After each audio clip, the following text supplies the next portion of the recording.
So, first things first, Britt, how are you? I'm good. How are you? I'm alright, thanks. So, what I want to start with is new album, Hot Thoughts.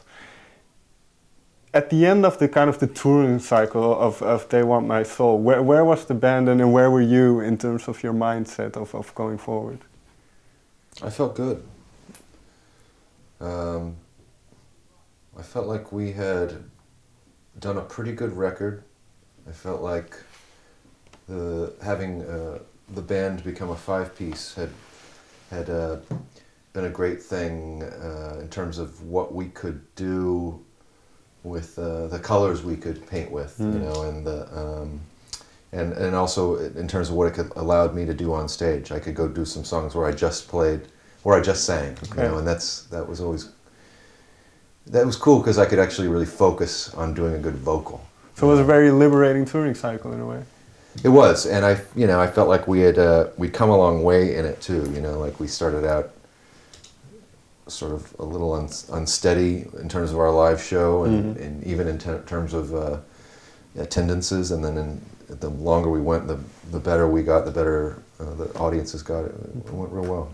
And so, when you go through this process of developing the sound and like you say, the five-piece, when does the creative aspect start? And do you have in mind now with this newfound, do you have new ideas then because you are allowed to do more? The creative process started like during the touring cycle. So in January of 2015, we were going to have some shows in Australia in February. So I went to Melbourne because I've always loved Melbourne, but I've never got to spend much time there. I went there for 3.5 weeks before the band got there, and started writing. Okay. And that's where the first, this whole batch of songs, that's where it all started. Do you remember what the first song was? What kind of first? I Ain't the One is the first one that started coming together. There were a lot of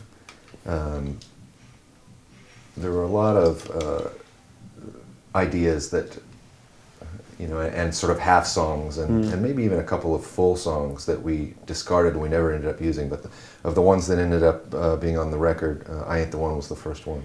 And you say, well, you went to Melbourne for 3 weeks by yourself. Is it important to have this time for yourself to kind of separate yourselves a little bit? Yeah, it helped. You know, I felt, when I first got there, I felt like I'd sort of secluded myself to the other side of the world. You know, I didn't know, what's funny is that I didn't really know anyone there. I guess I really didn't know anyone in Melbourne, but then it ended up that a friend of mine that I sort of knew peripherally ended up being in Melbourne while I was there. I found out like a week into it, and that kind of changed the vibe of it. But it was, yeah, I mean, I was there, I was alone, I was able to focus, and it was good, you know.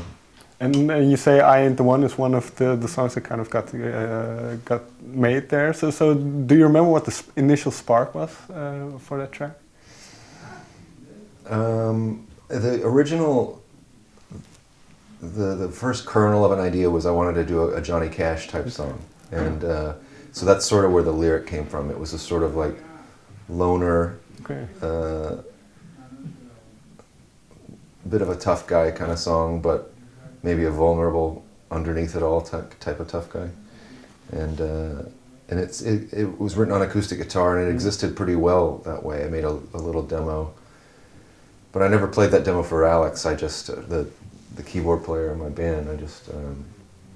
I kind of knew instinctively that we didn't want to have any acoustic songs on this record. I wanted this record to sound like the future. I didn't want it to be rootsy.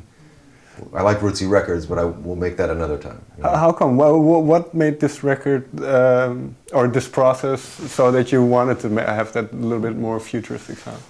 Well, it's just where my head was at. I don't really know how to describe it. You know,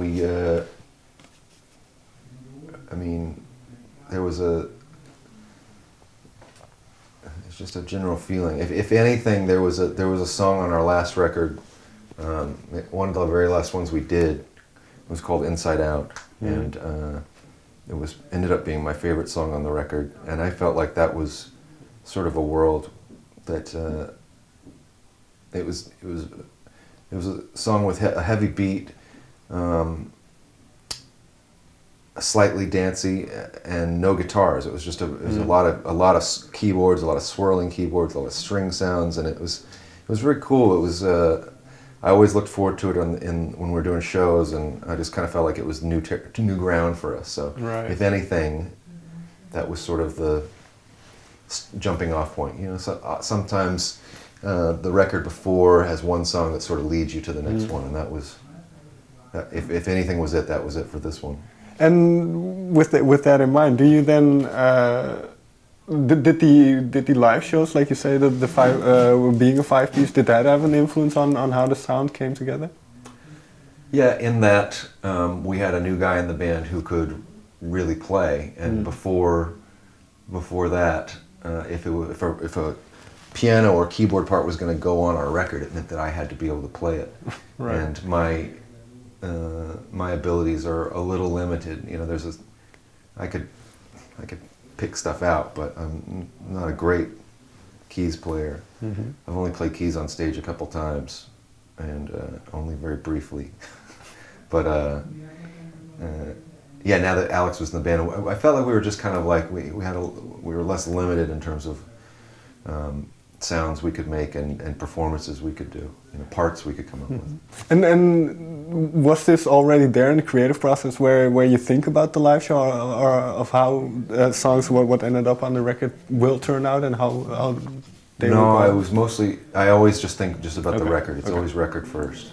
To me, that's the most important part of what you do as a band.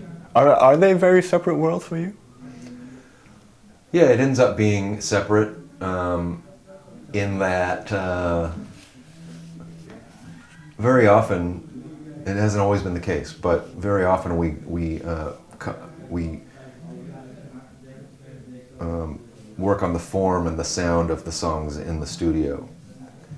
Maybe I'll do some by myself, and then we bring it into the studio, we work on it more, and we really write all the parts and get it shaped up in the studio. And then once that process is done and we have a mixed record, we then have to go learn how we're going to play those songs on a stage. You know? Right. I know it seems, whenever I try to explain that to my parents, they don't really get it. You know. But well, you recorded it. Why can't you just go play it again? You know. But so yeah, obviously in the studio you can be a little bit more imaginative, and so is it difficult to translating what, and specifically with this record, was it difficult to translate what you had made to a live show? Yeah, we haven't even really, we played one show, and we played 4 or 5 songs, I think 4 new songs then. And since then, that was about a month ago, since then we've been rehearsing quite a bit more. Our first real show is going to be next week. Okay. But yeah, it's a process. It requires some concentration. Is this an anxious period then? Because the record isn't released yet, and then the first show is kind of... Nah, I always like this period. Okay. It feels like the possibilities are endless at this point. You know, I mean, I feel good about the record. If I didn't feel so good about the record, I wouldn't probably say that. But usually the period between finishing a record and when it comes out, although you're dealing with a lot of details, that part isn't super fun, but just my headspace is usually pretty good. I feel like I've made something I'm proud of, and we've got something good coming up, because I love the part of the touring part, the doing shows. Right. And I want to get a little bit more into the songs. So we talked about I Ain't the One. Right. How that got together. Obviously, the album is called Hot Thoughts, and there's a track on it on there with the same name. So, does that song have a certain special significance? Hot Thoughts. Yeah. I like it as much as all the other ones. Okay. I thought it was it felt a bit more like maybe more like a hit than some of the other ones, and in fact, it was the one that the record company wanted to push as the first single, but.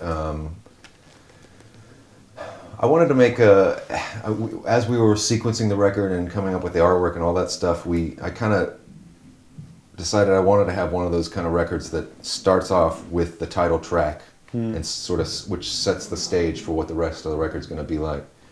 Prince was real good at that. He did that with Dirty Mind and Controversy and Sign of the Times and Around the World in a Day, and Bruce Springsteen did that with like Born in the USA. It's sort of like it sets the tone for the record. It's saying this is the record. Here's the title's track, and this is what it's going to be like. You know, so it felt like a good song for that. So when you wrote that song or recording it, did you know it was okay? No, I didn't know. And it's funny, like some records, as you're recording what ends up being the first song, you know, this sounds like a first song to me. Ren Tai Pei from the last record sounded like that. Okay. The Beast and Dragon Adored from Gimme Fiction sounded just like that. It was obvious, but this time we tried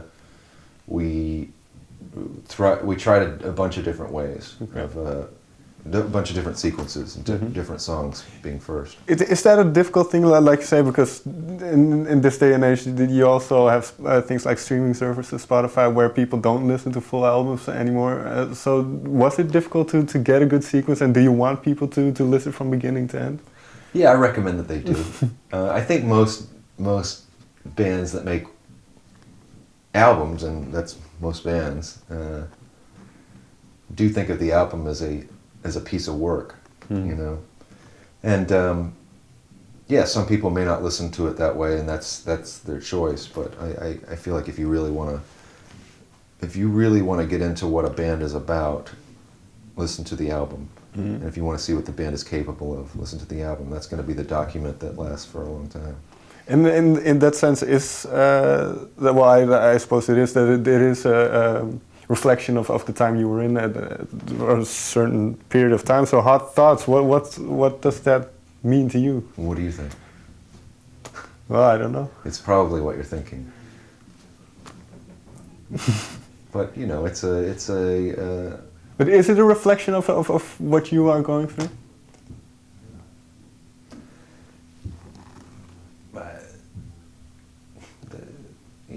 Am I going through hot thoughts? Well, well, that sounds weird, but can I assume that the songs you write are autobiographical in a way? No, not all of them. Okay. Some of them, yeah. Some of them it's just putting, I want to write from a certain voice or certain persona. You know, like there's a song on the record called Pink Up that is sort of written from the,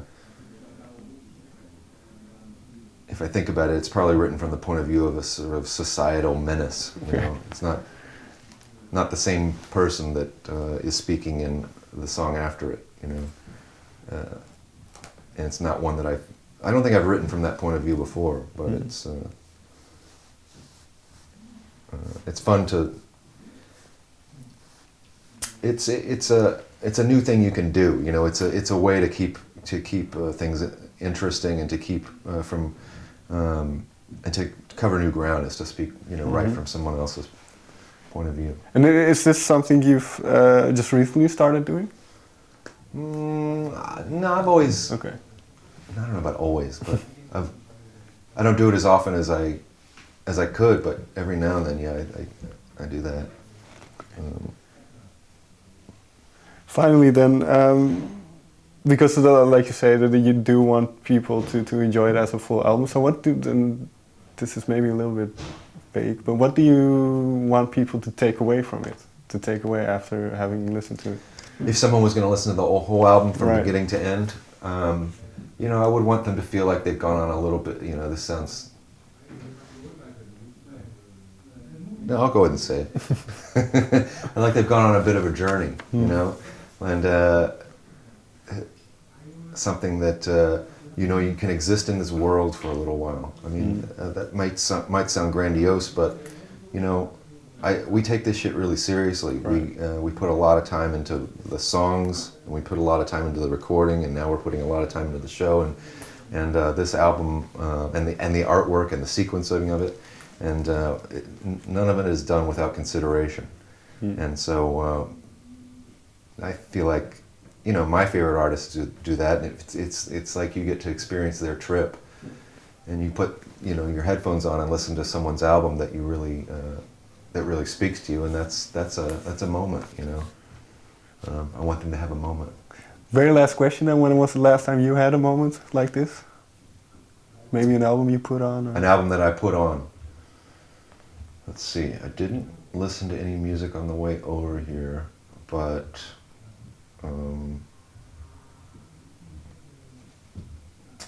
I listened to 17 Seconds by The Cure the last time I drove up to my mom's house in Temple, which is about an hour away from Austin, and it's a perfect length for really listening to an album, and that's a great one. I don't know if you know that one. It's their second album. It's their first sort of atmospheric album, and it's always been it's slightly psychedelic in how samey some of the songs are, but it's a real mood piece. I love that one. All right. Britt, thank you very much for your time. Yeah, thank you. Thanks. I appreciate it. Nice questions. All right, thank you.